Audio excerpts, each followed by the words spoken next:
And I'd like to spend the time on the drugs and sports issue to suggest that the intuitive abhorrence that people have for these performance-enhancing drugs is really not founded on any moral considerations, and one can only speculate, therefore, about why it evokes so much concern. There's an old New Yorker cartoon of a board of directors in a posh boardroom sitting around, and the CEO says, "Of course it would be wrong, but that doesn't mean it's indefensible." And I think that's what ethics is about. Ethics is not about figuring out what's right and wrong, which are ultimately unknowable. There's no way you can look in the back of the book to see what the right answer is. But what ethics is mainly about is trying to figure out what's defensible and what isn't, what's justified and what isn't. And that's what I'd like to talk about today, namely the claims that the use of performance-enhancing drugs, particularly anabolic steroids, is morally indefensible or even morally wrong. And what I will try to persuade you of is that there is no basis for that claim, and that the usual arguments really do not withstand scrutiny. Let's go back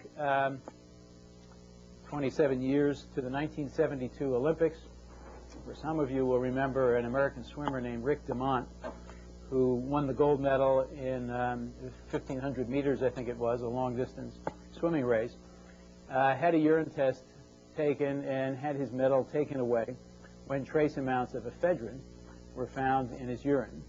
DeMont was an asthmatic, had actually gone to the official team doctor before the race, not because he was wheezing, but because he was worried about wheezing and about exercise-induced asthma, and wanted to be at peak performance, and wanted to know which of the many drugs that he was familiar with he could take and which ones he couldn't. And the physician said, "Oh, ephedrine is fine, that's not on the banned list." An ice-cold wrong recommendation. And so DeMont, quite innocently, took a small amount of ephedrine before his race. It was detected, and he had his medal taken away. Now, it's beside the point that he didn't take this for performance-enhancing effect. It's beside the point that it has no known performance-enhancing effect. It's beside the point that he took it for a true medicinal or restorative purpose, that is, to try to correct his asthma.